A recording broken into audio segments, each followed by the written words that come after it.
Hi everyone, Michael from syGlass here, and today I'm going to teach you how to use the Citation Wizard, which will allow you to place a nice citation on top of your data just like this. This citation will just sit here in the corner and will inform any viewer where the data came from. So I'm just going to highlight the data project that I want to cite, and so that's microglia RGB, and I'm going to go up here to project and come down to citation. So here I can see the text is already in here. This is a pretty nice citation here. You pretty much just fill out whatever you want in this box and it will form here when you launch the project.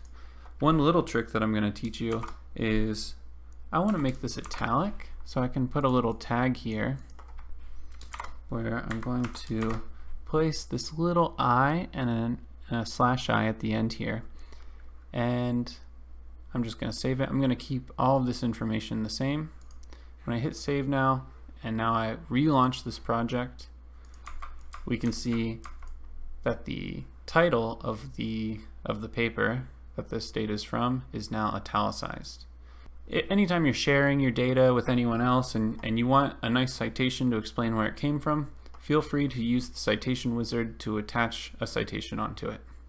Thank you very much.